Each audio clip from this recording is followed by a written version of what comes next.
The New England defense was on a historic pace this season until they met Lamar Jackson and the Ravens, who literally ran all over them. Baltimore had over 200 yards on the ground, including 2 rushing touchdowns from Lamar.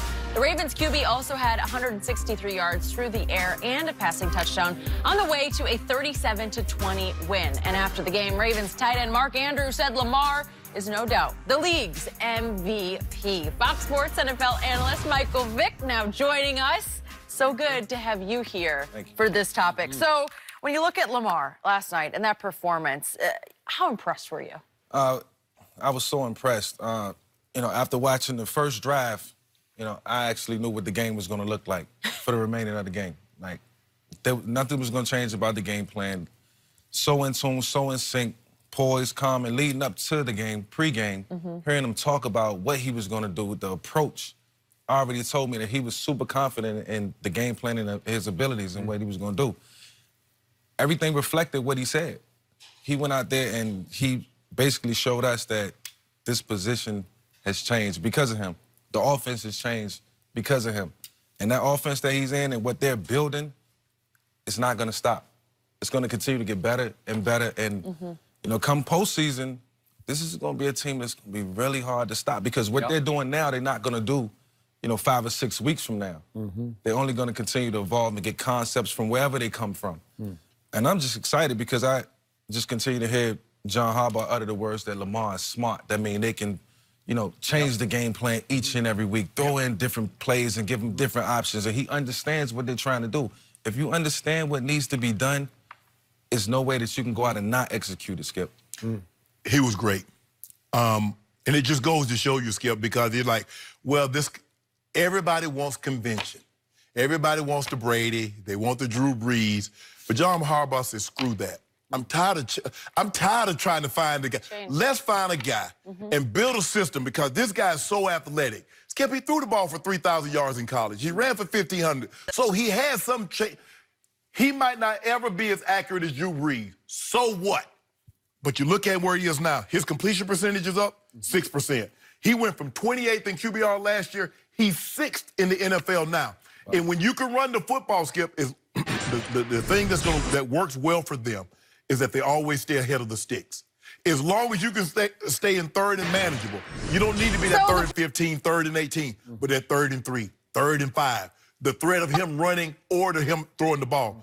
I saw him throw the football, and Skip and I go back to this again. When I was at the Hall of Fame in August, talking to Ozzie Newsome, who's the longtime general manager, that was his last first-round draft pick. Remember, they traded back up to get this kid. Ozzie said, boy, he's better than you think. He's ahead of where we even thought he would be throwing the football. I said, Ozzie, don't bull jive me. He said, boy, I'm telling you, Skip, he's ahead of where I thought he would be. And I said, Skip, with his running skills, if he can throw the ball slightly better than what he threw it last year, you're in for somebody's going to be in for a long season. And the thing is, Mike, you watch him, you were a running quarterback, he's slithery. But when he put his foot in the dirt he gone. And jumped through a window, Skip, he gone. Skip, you can say, okay, if he does this against somebody that's not thought of as a mastermind, he did this in Belichick defense. He did. And you know Coach Belichick always tries to take away A. Baltimore's A is running the football. They went for 210. So clearly he couldn't take A away. And for him to do what he did, man, this was special. He was special last night. This is amazing. He's just keep growing. He's growing. He's getting more and more confident. I love the way he get up there and talk. He makes them like, hey, I let one get away. He threw a pass to Mark Ingram. He knew that's me. That's me. I come back. This kid, Skip, and that we had this discussion, I think, about 3 weeks ago. Say, Skip, if you're not careful, he's going to be the best quarterback in that draft class. And he's right now. It's hard to argue. He's going to get some MVP. He's going to get some MVP votes. He played unbelievable last night. That was his best. This might have been his best grade. Yeah, Skip, he had bigger numbers against Miami, yada, yada. But on that stage, a night game, Sunday night, against that team, this is his best performance thus far. It was. So I'm going to try to put last night in big historical perspective because it was a very special milestone night in my view. In 1976, a long time ago, I was working right here for the Los Angeles Times, and they sent me for a whole week to hang out with and do a long story on a quarterback at Grambling named Doug Williams. Okay. You know Doug Williams? Know him well. And he was very special to me, and I got to know him very well under Coach Eddie Robinson, all-time great. And I called a couple of GMs to get their take on him because he was a senior about to be drafted. Did end up going to Tampa, as you recall. But one of the GMs said, don't use my name with this, but black quarterbacks just don't have the mental capacity to make it in our league, which was more of a white league at that point, especially when it came to quarterbacks. Absolutely. And Doug Williams became the first black quarterback, obviously, to win a Super Bowl. And what I saw last night, to your point, was a Lamar Jackson who was operating on an extremely high mental capacity level. He was seeing it and reading it and dealing with it on the fly in ways that just took my breath away a couple times, where he was out Belichicking Belichick. He saw it before it happened, and he constantly picked the right guy to throw it to. Now, look, is he the prettiest thrower of the football we've ever seen? No, he is not. Does he have your arm strength that you had? He does not have you. You had a flat-out, absolute cannon. Is he as smooth a thrower of the football as you were? He is not that. But does it work at the highest level? Yes, it does. Efficient. And to your point, put your foot in the ground and go. Listen, he isn't just quick and fast, but he runs with authority, man. He's running with power. I was looking at his neck last night up on the podium. You see He's got that big neck, man. I mean, I'm looking at his stature, and I kind of compare myself to him, and he's a little bigger. He's just, you know, at first I thought his frame was willowy. it was Interesting. I don't know. but it just looks like he's physically fit to do what he's doing. And you know, you talk about the passing game real quick. It's like when he runs, I get that part. We're accustomed to seeing it. We know Lamar can run. But when he passed the football and every completion that he complete, I'm like, that's progress. That's progression. That's progression towards the future. Can we see one play if we have it? It's a 3rd and 5 play, late third quarter from their 42. This is 3rd and 5. And Belichick, I think it was Steve Belichick, throws a zero blitz look at him where there's it's just cover zero. Andrews on the 7. And he hits Andrews against the safety. And I said, what a sweet, quick throw against, they're all out blitzing. There's no safety. You recognize Wow. Okay? He saw it immediately. Who's hot?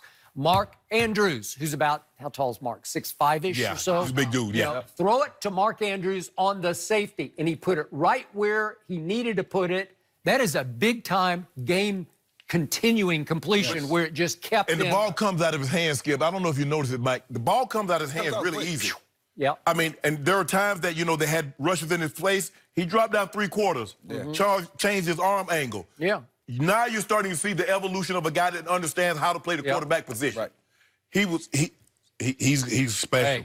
Doesn't put the ball in harm's way, protect the football, and to his credit, and don't want to jinx this guy in any way. I'm, once again, comparing myself to him. I put the ball on the ground a lot. I got touched. He don't fumble. Nope, we're not Don't seeing cough it up. And how protects the football. That's Skip, you see, they run that quarterback where that quarterback ISO where he'll start one way and he'll come back, and you're like, well, okay, that's for 2 yards. And they say, no, he's got 12. How did he get through that?